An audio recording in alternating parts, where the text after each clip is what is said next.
Oh, yeah. Back at it. And we got something for you today. It's the Chief, Kaseek Ortiz. Tyrant333. And we're figuring it the fuck out. Yes, sir. And, of course, this is buzzing in the news right now. Can't ban the snowman, but they're trying to ban TikTok. Right now as we speak. They got notifications going out telling you to call your reps, get it all in order. They're trying to ride for them down in Washington right now. I'm tight, bro, because I sent you that screenshot of that TikTok thing saying call a representative, and I sent the screenshot to you or whatever, but then the damn notification went away. I actually wanted to click on it to see, like, where does it lead me to? Does it lead me to TikTok? Do I talk to a representative at TikTok or what? Like, what's that mean? It can mean a lot. You know, TikTok going away. And they've been threatening this for a little while now. Of course, people remember this over the past couple of years. Them saying we're getting rid of TikTok. I think Trump was actually really behind that. Right. At the time. Goddamn commies, Chinese spies. So that's the big thing. They want TikTok to cut all ties with the Chinese communist government that they say is monitoring what we're doing over here off TikTok. I mean, isn't that what social media is? I feel like you can monitor anything on social media. People post their whole lives on there. Mm-hmm. So, you know, with that being said, TikTok, if it does go away, it can create a huge ripple effect as far as creators losing out. A lot of people's livelihoods on there, a lot of people connecting with numerous people on there. Yeah. And it could change the whole landscape of social media. And it could help with some of these other social media platforms. We'll touch on that after. But, I mean, what do you really think as an artist on TikTok, how that's going to affect, I guess, just the artists? It's funny because, like, if you had asked me this, like, a year or two ago, I was definitely in that bandwagon of, like, nah, TikTok is... It's musically, it's for little kids. I don't want to be on there dancing. I'm not pushing this content. TikTok. I don't want this shit. I'm too old. Like, you know what I mean? Whatever. But I've come to realize, like, it's really been changing people's lives. And there's like a 50-50, you know, like, it's been good. There has been bad. The bad side of things is that a lot of artists stopped caring about making quality music and they became like a TikTok artist. Like, they're making music strictly for TikTok to go viral on TikTok. It doesn't really hold no real valuable water, I guess you could say. But it is changing people's lives. And the way I feel about it is that it does change people's lives. I'm literally seeing, you know, I got friends on there that are literally making money off of this shit. And it's like, I aspired to be like that too. I'm starting to finally hit it over the head. And it's crazy because we were just talking about how Universal Music had ripped all this music off. And Universal Music is a huge conglomerate record label that owns Def Jam. Well, not that they own Def Jam, but Def Jam is under the umbrella. Republic is under the umbrella. Capitol Records under the umbrella. So all this music just disappears from a platform, which leaves it wide open for us independent artists to really flourish and get it cracking on there. It could be the golden age of TikTok when you think of it like that. I mean, I really feel like a lot of these artists who did get wiped off, there's either going to be another thing that comes into play, like that streaming service we were talking about. Yeah, or they're just going to be pissed, heated, and be like, yo, get me back on TikTok. Like, what the fuck? Like, right. My streams is getting fucked up from not being on there. Like, you know, I'm not reaching new people now. And yeah. Because going back to what you were saying earlier, people were tailoring songs toward TikTok because it reaches the younger generation. Right. And then those are the people who are going to be spinning your records over and over at the parties and the cars and talking about it to their friends. And then it spreads even more, you know? So right. That was part of like what they were doing there. It fell short for some artists. Some artists, they're really able to capitalize off that. Yeah. But it's something that really is going to shake. Not even just artists, you know, like actual creators. You know, there's creators. There's people on there doing makeup, you know, women's business that are trying to sell hair. So they might be, you know, sewing a weave together, or they might be coming up with some makeup, you know, foundation, all this type of like, all this shit that they're making, and they're actually getting paid for it. There's a TikTok shop, which people are selling their goods and products on there, you know, and creators are somehow making money off that too. I didn't really dive into that, but I'm going to. And, you know, that's a whole nother way. There's a lot of monetization and money involved. That's why I was saying to you the other day, I was like, I feel like there's too much money involved. They ain't getting rid of TikTok. Right, it's real hard. You know, I feel like it's really, they're going to have to put up a really good fight. And I think they are putting up a good fight, because that's why I sent you that clip where it's like whoever it is, the Congress or whoever the fuck it is trying to drill that guy about being basically a communist and being a Chinese spy. And he's literally telling them, no, I'm Singaporean. Like, he's from Singapore. Like, the owner of, and he's referring to the CEO, owner of ByteDance, the creator of TikTok. Right. You know, and there's trying to say he's based out of China. And if you can look it up, there's actually a press conference where they're drilling him, asking him where he's from. And he's just like, I'm from Singapore. Right. I'm I'm from Singaporean. Singapore. And they just won't get off it. They're like, oh, all right, so what are your ties to China? Is your passport from China? Like they will not get off all they it. want to talk about is China. He's like, motherfucker, I'm from Singapore. Like Yeah. So it's getting real ugly. And it's like trying to tell somebody like you are an American. It's like it's like racism because like, you know what I'm saying? In that I hate sense, to like, laugh at that, but yeah. you know that people still don't even believe that Puerto Rico is even a part of United States. So if you come around speaking Spanish, you still have racist motherfuckers. Go back to your land, and it's like, yo, this is my like. Because he's Asian looking. Yeah, what you're saying. right. Because they're just grouping him in. Yeah, you just group. Oh, you Everyone's look Chinese. They all look like you all Chinese, and then they're just mad disrespectful with it. Like, no, he's Singaporean. Like they have different morals, different values. They live a different lifestyle, and his wife is from America. His kids are from America. He doesn't have American citizenship, but you're treating him like he's supposed to be this calm. Like, not saying it's not like it can't happen. It's just like when you watch the video, you almost feel bad for the guy because it's so innocent. Yeah. And it's like, here comes big bad United States. Like, no, tell me you're Chinese. I want to know you're Chinese. Tell me you're fucking Chinese. You're a spy. Like they're they really just trying to want get know. him to like admit to something he just doesn't do. He's like, yo, I'm fucking over here. I just made something cool. Like, you're, you know, and they want him to. So the big thing is they want him to surrender or part ways with the American users if he doesn't cut ties with this communist governor he's supposedly a part of, allegedly a part of, and they want him to cut ties with America. So basically, this is all a power play again. Seems like they want him to sell this TikTok over to some type of American company. They're trying to Debo at him. Yeah, and he's not having it. We want that TikTok. You have 6 months and you need to, that's what you said it was, 6 months? Yep. When the article or something like that you were reading, that he has like 6 months to basically sell it off to an American company or whatever. If this bill is passed, which, you know, if you read some of these articles out there, they're floating all over the internet. Biden is saying that he's going to pass the bill if Congress approves it. So if that happens and he signs it and it's in motion, 5 months or so from there is when they're going to have to really either sell it off to somebody American, part ways with the American users, or, you know, they're going to have to do something or just shut the whole thing down. Right. Which is going to be, you know, is going to be a lot of fight. I hear there's a lot of people sending, you know, their reps, like they were saying, from TikTok down to Washington to get stuff done and make sure they're lobbying for them. It's a crazy situation, but I've never seen it this serious of a conversation up until now. Right. Becomes a serious conversation and it gets super political. And honestly, I don't even want to dive into the political side of things. But like you said, Biden is like, yo, I'm going to pass it where they're going to have to sell it. And then you got Trump saying, no, we can keep it. I'm going to fight to keep it. It's like, oh man, like. And you can hear here first, I think that Trump is going to use that to try to get back reelected, you know. That's going to be one of his major tools. One of many. Trying to, all right, well, I'm going to bring TikTok back. Yeah, he's going to get votes just from that. Right. Like, you know, he's not a stupid man. So that could be something he could really use as a tool to really try to push for his election. Yeah, he's a salesman. Yeah, he's a businessman, definitely. You know what I'm saying? But, you know, TikTok has been something that we haven't really dove into as much as we would like to, but you see all types of stuff.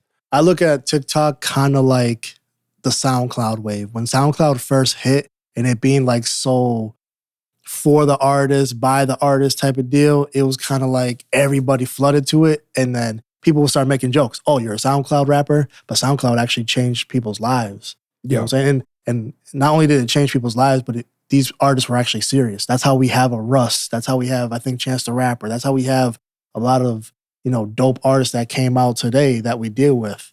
You know, it's unfortunate that on TikTok side of things, it's almost like they dumbed down the music and almost made it too gimmicky. So now everything hip-hop based, or not even just hip-hop based, but just in that realm of munitionism, if that's even a word. Basically, it's like we kind of like degraded the music a little bit. But there's still people out there who are actually doing super good quality music and pushing it on TikTok and blowing up. And I'm one of them who's starting to gain a little bit of traction. So I'm kind of like, I don't really want it to go. I want it to stay and like be that tool. Like right now, like I said, Universal Music ripped all that music off.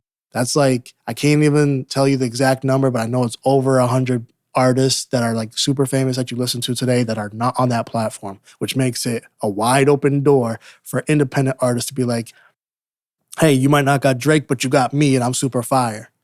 And then now you got new fans building. And I think anybody that does have a following on it, you need to...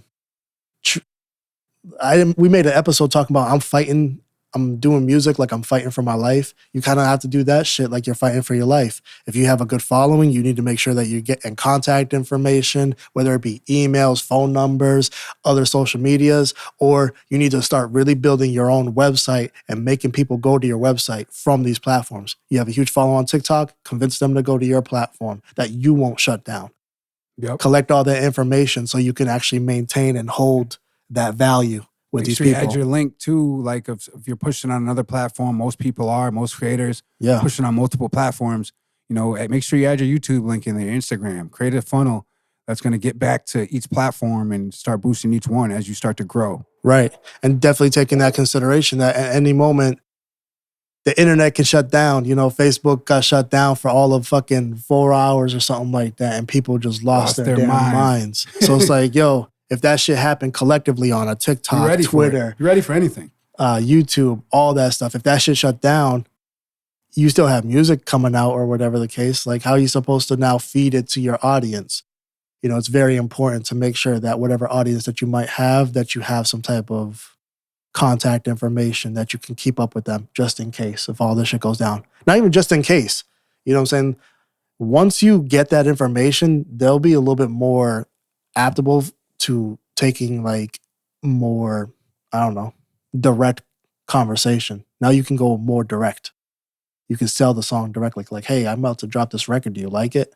Now you're actually building a relationship with people. Direct to consumer type sales and stuff like that. It'll be more adaptable. Be ready for that. Like the people who are making the vinyls and, the CDs and stuff still. Yeah. That could come in handy if everything does shut down. It's going to get back to like the basics. The basics of music. Yeah. Yeah. It really will. It's exciting for people who love music, but for the people who are solely online and they're making thousands, maybe even millions of dollars off of music, that could be a scary thing when the social platforms get shut down. That's how they're feeding their families, paying mortgages, living the lifestyle they live. So that's something that could really shake things up, but be ready to pivot. Look at the signs on the wall.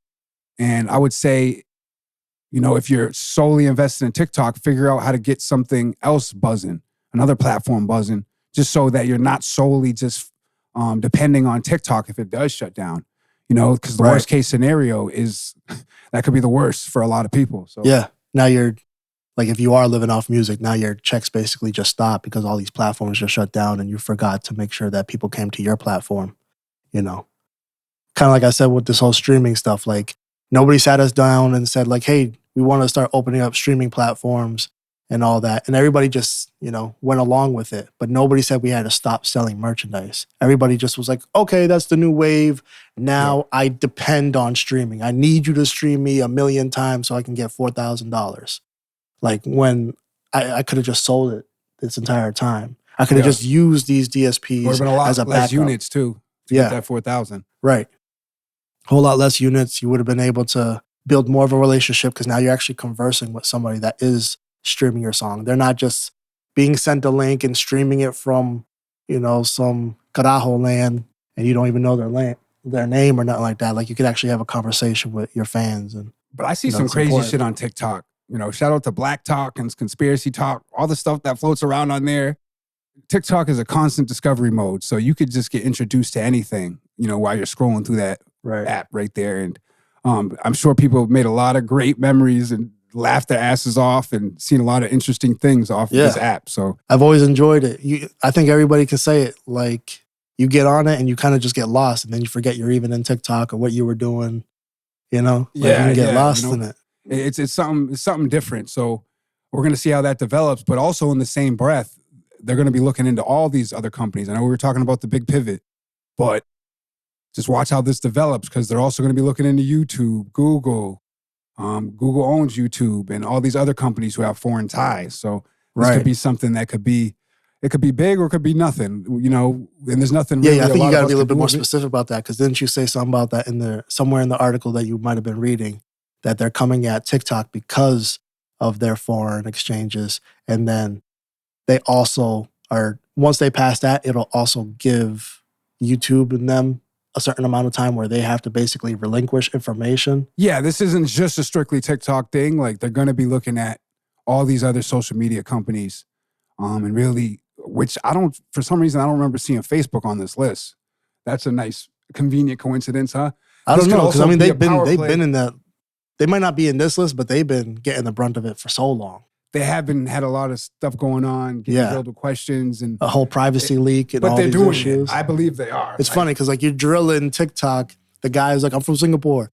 And like you're drilling him about leaking information, et cetera. But like our own people, which is Meta. But because Zuck is from, not Massachusetts, but he's from the United States. Yeah. They look at him differently. Right.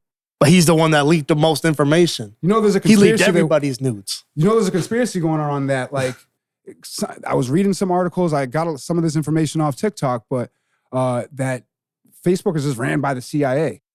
Yeah. One of the heads of the CIA, once they left like MySpace or something like that, right? All of a sudden, the next year or so, Facebook was there. Yeah, I mean, you know, they propped up Zuckerberg. When you have CEO, Facebook and it's like Instagram, it's like FBI. Think about what it said. Facebook. Right. Right. Keeping a book of all these crazy. faces. I didn't really think about the name like that deep. All that's missing is the fingerprint. Exactly. And a lot of us put those in our phones too. Right. So TikTok, the time is clicking and we're going to see the time is spinning and we're going to see how this all develops. And I think even with that TikTok stuff, like that's happening, like it's kind of funny that TikTok makes this announcement and then right off the rip, YouTube makes an announcement saying you can now go live on YouTube using vertical because usually you can go live. Obviously, YouTube, you could post whatever video you have, but you can never just post vertically like you can on TikTok where you can just scroll. You know, they started getting into shorts because of TikTok. Now they have shorts. A year or two. I remember when they broke that out, I was like, oh, okay, they're really on TikTok's ass. And like literally, I've literally seen, you know, people that liked some of my music, I'll go onto their not even their TikTok, their YouTube, and they're clearly getting paid off the shit, and they're only using YouTube Shorts. They're just posting this content. They probably already have a following on TikTok or whatever. But when the news starts hitting like, yo, TikTok's about to get banned, now here comes YouTube saying, but hey, you can go live over here and use vertical video. We just released it. Yeah. And broke the you game don't need on them. TikTok, you need like 1,000, subscribers or whatever to be able to go to like go live. Whereas like they hit me, told me I can go live. I didn't know if there was like a limit, and then we just started the GGF page like that. So it was like, oh, we're not 50 subscribers yet. And it's like, you need sub up. You Get need us there. Yeah, facts. Meet us there. But at least 50 subscribers, that's easy. You can get 50 subscribers in like just a day. Like, yeah. And then be able to go live. And now here we are just doing some TikTok shit on YouTube. On all the streaming services. Right. But that's another thing. TikTok Live it's a pretty interesting place. It is. You could scroll through and see someone performing music. You could see someone there joking off. You could see someone there dressed in a weird outfit. Yeah. Dancing around or something. They be doing that AI shit like, yum. I'm like, thanks for the booger. Yeah.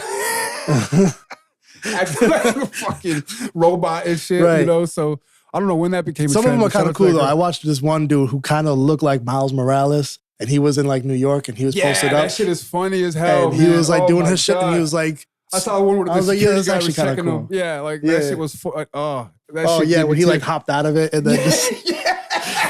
He hopped out of character real quick. Right. It was off the body of that security guard. Yeah, right. Know, as Miles Morales. Relax, because I ain't moving. Yeah. I like that. But I like shit like that because that was a little bit more innocent and playful. All the other weird shit is like, oh man, like y'all are being really weird. But mine's just either music or conspiracy. That one chick that was doing it, not for nothing, but the chick that was doing it, and then they found her OnlyFans page, and then she started going, it was going bananas because like, damn, she's so bad. Wait, I don't even know her name. Oh, okay. But she was doing the AI shit like, okay, yeah, yum. And it was like, but wait, she's really doing it off the screen, like right. But yeah, that's some of the updates on the TikTok thing. Stay tuned for that. Make sure you look out for all the updates. If you got a good lawyer, get him in on this. I'm sure people want to keep this app going. Right. And we're going to do all, we're going to look into this as much as possible and give you the updates. But, what we do over here at GGF, we're figuring it the fuck out. And, we'll stay tuned with y'all. Thanks for tuning in. Peace.